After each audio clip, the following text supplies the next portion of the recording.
giving you the same financial advice your grandmother would, only I keep my teeth in. This is the Dave Ramsey Show. Thank you for joining us, America. We're so glad you're here. Here in the lobby of the headquarters of Ramsey Solutions, Brooks and Vickie are with us. Hey, guys, how are you? Hey, Dave. Great. Welcome. It's good to have you guys. Where are you from?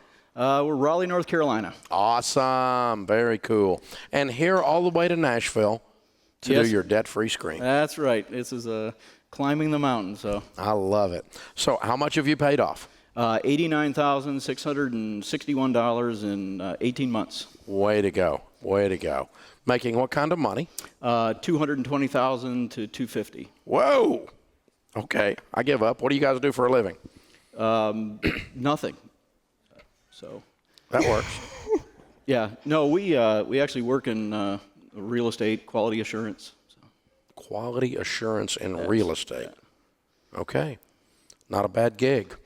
It's working for you. Yeah, we're excited. We feel blessed. Oh, very cool. Good for you. Congratulations. It's an incredible income and an incredible story. So what kind of debt was this? The bad debt. So it was a mixture of cars and, unfortunately, credit cards. So, and, cars and credit cards for $90,000. No student loans in there? No student loans in there. So, Vickie, tell me the story. What happened 18 months ago? Because you guys are bebopping along, making a ton of money, got a big pile of debt, and all of a sudden something happened. What was it? He started listening to your show. Oh, there it is, right there. And then he comes home with all these crazy butt ideas from this crazy guy on the radio. What did you say? Oh, I was all in. Oh. I've been in for years. Oh, okay. You were just happy he finally found somebody that could be his idea. Yes. So, Brooks, what happened in your head? Because she's been trying to get you to do it all these years to get the debt paid off, and you're riding along listening to us on the car. What caused the switch to flip? Sometimes it comes to a point in your life when you recognize your own stupidity. I had lived years on a debt-fueled lifestyle. I was a master of making perpetually bad choices when it came to finances. And I shifted the burden of my reckless spending onto my wife by distancing myself from the finances. So I didn't want to have conversations with her. I just figured if I made enough money, she'll figure out how to pay the bills.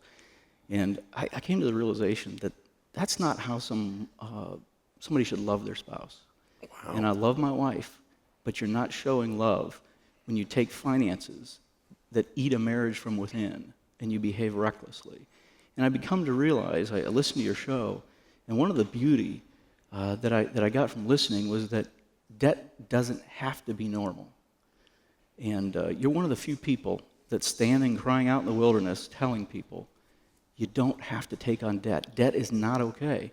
And I came to think that, well, car loans will be a part of my life. I'll just always have a car loan. Everybody has a car loan. And you're saying, no, you don't have to have a car loan. Live smart, live responsibly, and you don't have to pay tens of thousands in interest to somebody else for the privilege of driving something that becomes worthless. Same with credit cards. And those things buried, they stole from my family the flexibility to be able to bless my family. And so we're making all this money and it's disappearing. Yeah. Vickie, how long have y'all been married? 26 years. 26 years. And this guy, I mean, that was a great sermon right there. I mean, that was just wives everywhere going, yeah.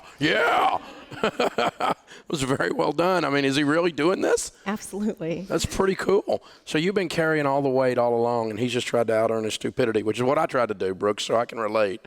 He was just trying to make enough to make it all okay, but you were the only one carrying the water, and he comes in and says, I'm going to help. What did that do to your heart? Oh, I cried. I bet. I've been praying for that for years, and so when it happened, it was just a miracle. Yeah. Wow. Well, let me tell you, I man cried. So, and I wrote in the letter when we said we want to come on to celebrate this. This is a moment of joy and embarrassment at the same time because it's terrible to create a problem only to solve it. So for those who haven't experienced debt and bad behavior with credit cards, don't create the problem to solve it. So we kind of looked at this and said, I needed to be a loving husband. I needed to be responsible. I needed to stop behaving like a kid. So at the end of the day, we made the commitment. I said, I'm going to change. So Vickie, was there ever a part of this, because you wanted the help, but then when he gets in there and starts actually putting his hands on your systems and stuff, was there ever a part you're like, wait a minute? Absolutely. Yeah, be careful what you wish for, huh? Yeah. So what was the biggest budget fight you guys had in the last 18 months? I would say when we went in to buy a water softener cartridge, and I said, we don't have money allocated enough in the budget to buy the cartridge. And she looked at me like I was a lunatic. So, but she has been loving, supported, caring, and patient with me. And she smiled. We ended up getting a filter because I took it from my allowance, but as you should. I love it. That's just great. You guys, that's incredible. All right, when people hear you paid off $90,000 in 18 months, and they say, "How did you do that?" What do you tell them the secrets, the key principles to getting out of debt are?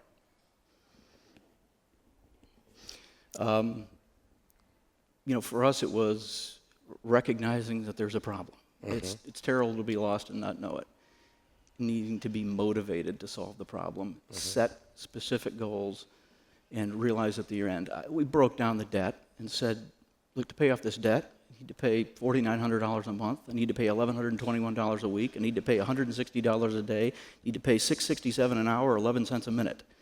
That's what needs to be done to retire this debt in the time frame that we want to do it. And so then by backing into that, you say, well, now this is the rest we've got to live on. So, but at the end of the day, when we made that last payment, vehicles paid off, credit cards paid off, and said a man cried. Yeah. I'm a former Marine infantryman.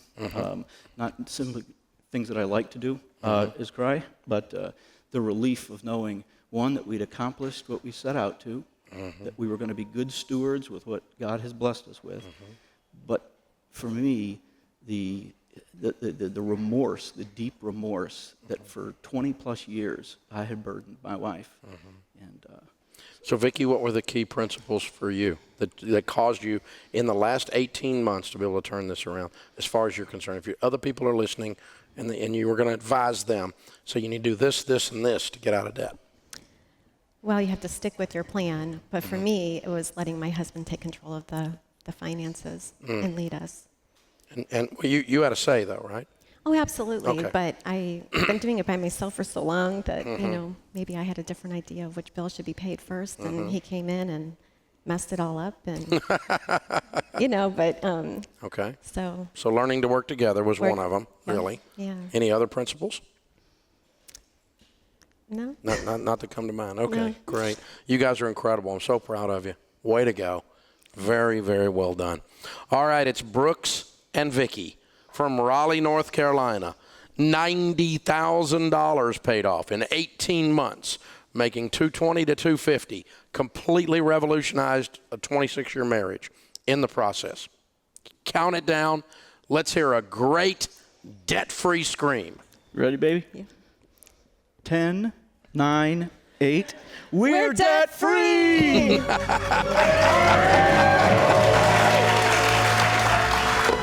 right.